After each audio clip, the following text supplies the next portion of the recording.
Hi everyone, it's QuickyBaby and welcome back to World of Tanks, and today I've got a full tank review for you of the first Czechoslovakian heavy tank inside World of Tanks. It's a tier 7 premium tank called the Skoda T40. And it's a bit of a bizarre one because even though it's the first in a new type of Czechoslovakian vehicle, it's available for bonds, 12,500 bonds to be exact, but you can get a discount off that if you have been playing inside the ranked battles. Now if you want to find exactly where you can purchase this vehicle immediately, it's in the store. Then you have to click the ranked battles item, and then you can find the Skoda T44, 45 down there. So in today's video, I'm going to be letting you know everything there is to know about this bizarre new release of the first Czechoslovakian heavy tank available for bonds, but not for your hard-earned cash. Is it any good? Does it suck? Hang around, I'm going to let you know. So a lot of you will probably be very excited at the idea of a Czechoslovakian heavy tank. Does it have any novel features? Well, this is where your disappointment is probably immeasurable, and that is that it's pretty much feels like it's playing a 45 TP or a King Tiger. So that's what I'm going to be comparing it to in the video today. So immediately we notice that the damage per minute of the Skoda T45 is not exactly wonderful at 1,714. But you know what? If you can make it work on a King Tiger or make it work on a 45 TP, then you can make it work on the T45.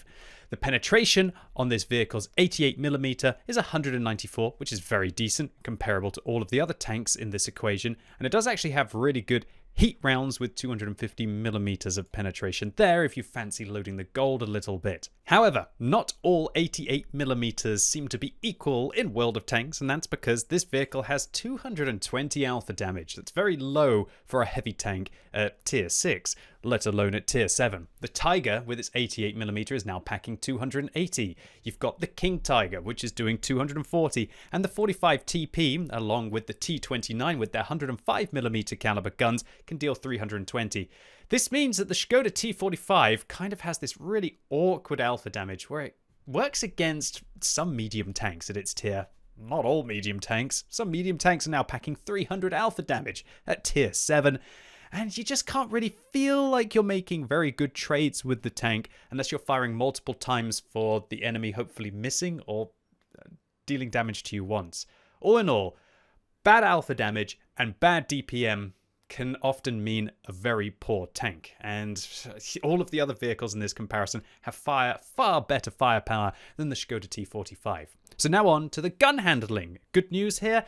Not really. 2.5 seconds aim time, not brilliant, although the gun handling on this vehicle is okay. 0.18 when turning and 0.12 when turning the turret means its dispersion values are a little bit better than the other tanks, so that should help you with being able to engage more effectively while being dynamic.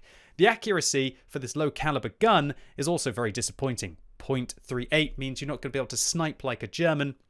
And the gun depression on this tank as well is rather lackluster at 7 degrees. It's all very similar. All of these tanks feel like they're very similar. It just feels as if the Skoda T45 is kind of missing out within this regard.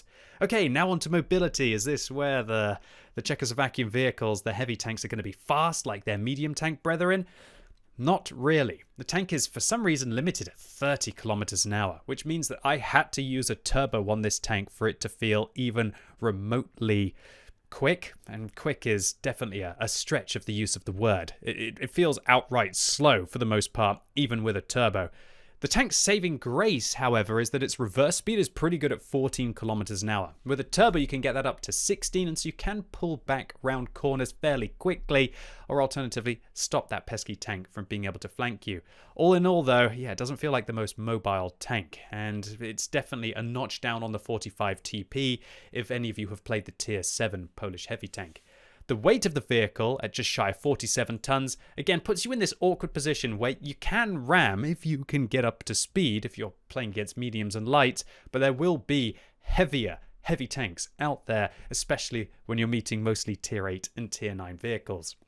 So the traverse speed on this vehicle is another terrible thing. It's worse than the Tiger and massively worse than the 45 TP. In fact, on soft terrain, the 45 TP has twice as good traverse speed as the Skoda T45. And the more that I look at the statistics of the T out of the 45 TP, I start to worry about the T45 Skoda, right? Well, now on to the armor of the tank, and this is where Tanks GG is actually a little bit wrong. Wargaming decided to buff the side armor of the vehicle up to 80 to help the vehicle be able to just play around and be a little bit derpy. However, armor-wise, it's not terrible news, but it's not great news. The lower plate is fat. And also, it's comparatively thin because it's flat. Well, with regards to the effective armor, at least. 120 millimeters means that everybody can go through your lower plate. Your upper plate, 172 when you're not angling. When you are using that 7 degrees of gun depression, it goes up to about 200. Yeah, that's not going to work against the Tier 8 and Tier 9 tanks, but at least it will work against the Tier 7 and lower if you do manage to elevate it. One thing that I hate about this tank, however, is that the flaps above where the tracks roll is only 20 millimeters thick. And so this means that people are able to shoot up into here and overmatch it pretty much every single time. Quite often when I was playing this vehicle and I was trying to use the gun depression, my opponents would ricochet off the side armor and go up into this, overmatch it, and that is just downright annoying. The turret armor on this tank, it's a bit weird really. It looks as if it's kind of like the TVP VTU turret dropped down to Tier 7. It has 200 millimeters of effective armor. Again, will work against Tier 5s and Tier 6s. Not really the 7s and the 8s and the 9s, however. And it also has a weak point on top. The side armor, I like the fact that the side of the upper hull is angled, which actually means that you can over angle this and sometimes you'll pull off miracle ricochets. And the thickness with 80 means that, yeah, you can get up to about 180 or 200 millimeters of armor just by over angling this and hoping that your enemies aren't going to shoot your lower plate because of it. All in all, though, the Skoda T45 has this kind of armor that will work against HE rounds and it will work against lower tiered opponents, but it really isn't reliable against equal and higher tiered opponents. The view range on this vehicle at 370 meters isn't as good as the Tiger or the King Tiger, but at least it isn't blind like the 45 TP is. And also a nice slug of hit points, 1,400, definitely gives this tank an advantage over the Polish vehicle with regards to its durability. But again, falls back compared to the Tiger. But everybody knows the real weakness with regards to the Tiger is the fact that its armor is very flat and very boxy, and the Skoda 45 definitely wins out there. And so that's really all you need to know about the statistics of this tank. Let's go and smash some vehicles with it. Well, at least hopefully. Alright, so here we go. We are rolling out in the Skoda T45. Now, what kind of equipment am I using on this vehicle? Well, it can't use vertical stabilizers, unlike the T29 at Tier 7. So, I'm not using vert stabs. I'm going to be using a gun rammer. I'm going to be using vents to try and pump up the all-round combat capacity of the vehicle, and I'm combining it with a turbo. And even with a turbo, oh, it just feels so slow, even with a turbo. I have to admit, this vehicle definitely felt very sluggish, but when it did get into position, as we're going to be seeing in a second, it can still be effective. Now, my plan here on the Fjords map is to be able to try and take the most important location, at least in my opinion. And the most important location will be this dip. If we can try and take this dip as efficiently as possible, then we're going to be able to extend all of our view range out towards the north of this map. However, do you notice that my view range isn't even really that excellent on this vehicle? That is with a really good crew. I think I'm using situational awareness and recon. I've got brothers in arms. I'm using a premium consumable, and I expect I was using bounty vents and bounty vents for testing purposes. And so, be warned. Even though this vehicle has that 370 meters base view range, unless you use coated optics on this tank, yeah, you're not really going to have incredibly good view range on it. And if you're a free-to-play player, you should probably put binoculars on this vehicle if you want to try and play the spotting role. So immediately we notice that the accuracy on this vehicle is not great, and I guess I could use a rotation device to improve the dispersion a little bit, but when a vehicle is this slow, I just don't really feel like you can afford to not use a turbo on the tank, or at least that's my feeling. You do you. You play the vehicle however you want to play. If you feel that the rotation speed is awful and you also want to have some better dispersion values, then maybe the rotation device on this tank will be good. However, I can't really bring myself to use something that wouldn't be a bounty rotation device on this tank, and that kind of then just means, what, are we saying that we just have to have bounty devices on all of our tanks now? That's not what I'm suggesting. But when the difference is that you don't have a slot to be able to put a rotation device in, like you do on a heavy, you've got a survivability slot. I don't feel like a vehicle like this really makes use of the survivability slot unless you're probably going to put vents in it, right? I think that this vehicle, it doesn't need the extra hit points. I really don't think it needs the extra track health. I think it needs the extra speed, it needs the extra firepower to pump up that bad DPM, and it probably needs the vents to just make everything about the vehicle better. It's the kind of tank that I would love to use 5 pieces of equipment on, but that's the problem with only having 3 slots. If you did have the bounty rotation device, however, that would mean that you would have 15% reduced dispersion instead of the quite poor 10% reduced dispersion that you have from the regular piece of equipment. Oh, I hate this whole equipment 2.0 with not being able to put things in the slot unless you have the bounty equipment, and now Wargaming have gone and decided to make the bounty equipment a pay-to-win feature, which is pretty sad in the current battle pass. Look, I digress. Let me try and focus back on the tank at hand.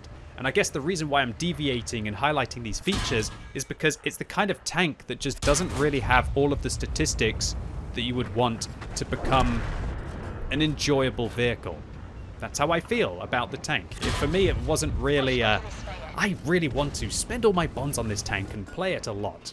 Which kind of makes me question, why is it costing bonds in the first place? Bonds are something which are incredibly important in World of Tanks. They're definitely one of the most important, if not the most important currencies to have.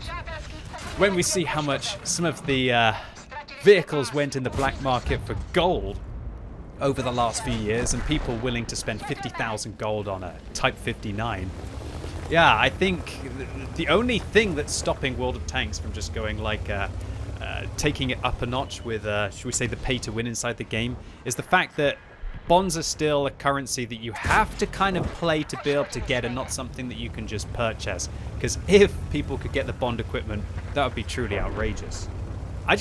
This vehicle seems like a bit of a weird one for me, because surely it should be just in the gift shop, or surely they should have made it at tier 8, pumped up the statistics a lot, and then made it the first Czechoslovakian heavy tank as a bit of an exciting entrance into the game. It just seems like the whole vehicle falls flat, a bit like how I felt with my enjoyment of the tank, if I'm honest with you. It doesn't have any new features. It's pretty much just like a Tiger, but doesn't have all of that exciting firepower, but just has better hull armor, but is also a little bit slower. Oh, it's kind of close to being an enjoyable vehicle in a way, but statistically, just as the way it is now, not really the best kind of thing that you could spend your bonds in inside World of Tanks. Although, let's be honest as well, you don't really have too many options. So now that you've heard how I feel about the vehicle, how can you make the tank work if, for example, you really just... maybe this thing looks like your thing, you like the look of it, maybe you just want to play a Czechoslovakian heavy and have something new in the game. What are my top tips for you? My top tips for you, if you end up in a tier 8 or a tier 9 matchup, play a support role. Look for some of your slower heavies and try and back them up. Because trust me, this vehicle does not do very well against tier 8 and tier 9 tanks. And if you see these things in the matchmaker and you're in your tier 8 and tier 9 vehicles, unless they're going to spam heat at you with their 250 millimeters of penetration, yeah, these things are going to be delicious to be able to lap up.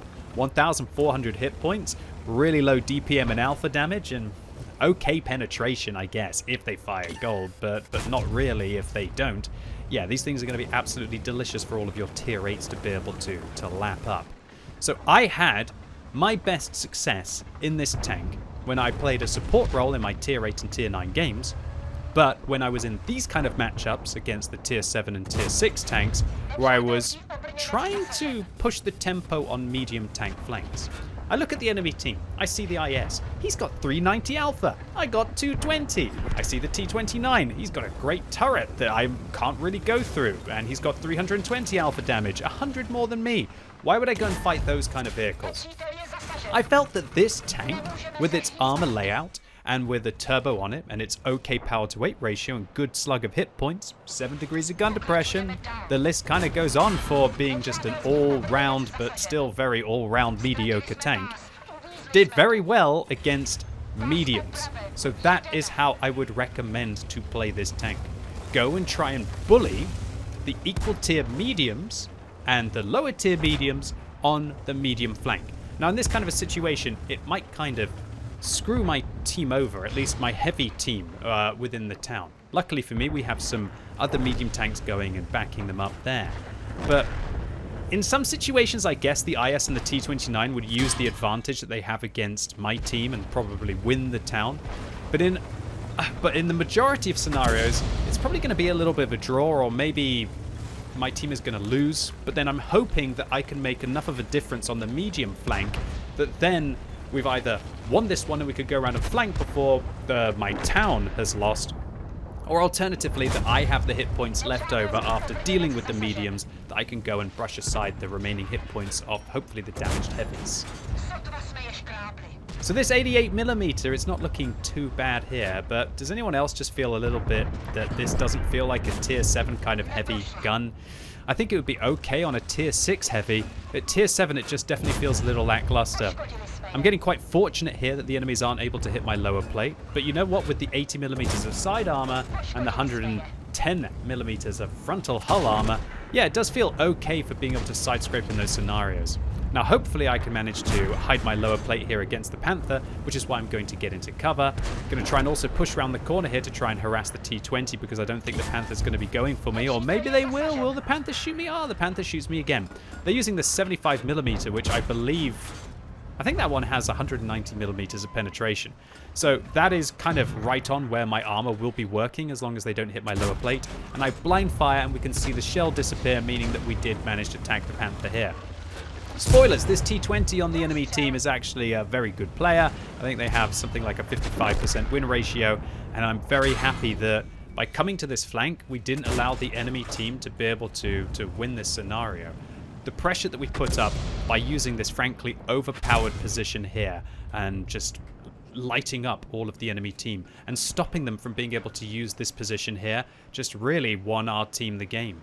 And by being this kind of bulk at the front, it encouraged my team to be able to push through and look at the graveyard that we created. And that is how I feel you can manage to get a decent win ratio in a vehicle like this, by going and creating an overmatch on the medium flank. Now, of course, to be able to do that successfully, you're probably going to have to use a turbo in this tank. Otherwise, the vehicle will end up being very slow. But that is how I played the vehicle and how I was able to get, I don't know, probably about a 70% win ratio or so over the 30 games that I played in the tank. And it's definitely how I like to play these kind of vehicles that aren't true heavies. I don't want to go and duke it out with the IS. I don't even really want to duke it out with the T29. Oh goodness, if I play against a Tiger on the enemy team and they know what they're doing, they're going to be able to hit me for 280 and even have the same kind of reload that I have with 220 and out-muscle my vehicle. These kind of tanks, in my opinion, do well against the mediums. It's just whether you are going to have that map knowledge or whether you are going to even want to play in that kind of way. This is not a heavy tank. That brings me to my next point. That I just don't feel that Wargaming really knew what they wanted to do with this tank, which is why I guess they're trying to get us to spend some bonds, or maybe they found that nobody was actually buying things in the ranked rewards bond store, and so they decided to just put in a Czechoslovakian heavy as a bit of a cool thing for people to have. But really, it's not a cool thing for people to have. I guess if it was a new nation, it would kind of make sense because you could use the vehicle to crew train. I have to admit, it is a full premium tank, however, and because it is a full premium tank, that means that you will make some nice credits.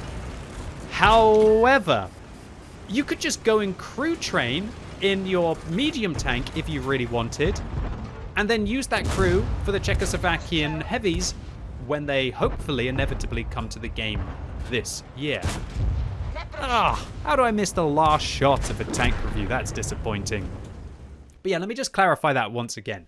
That surely the reason why you play a new type of tank or a new nation's tank is because you want to get ready and you want to crew train as best you can for the new experience. Or alternatively, hopefully it's got a new mechanic that you can enjoy. With regards to the Skoda T45, it doesn't have a new mechanic. It doesn't really even have that fun of an experience. It doesn't have novel gameplay. And you could just go and train your crew in a Czechoslovakian medium tank and get them ready in more fun vehicles. You could go and play yourself the Tier 8 Czechoslovakian premium medium, train up a crew in that, and then be able to move them over in the Czechoslovakian heavies when they come out, hopefully later on in this year. And then finally, the vehicle costs bonds, the most important currency. Its maximum price is 12,500 bonds. You could get yourself nearly an M60 or a 121B for that kind of price.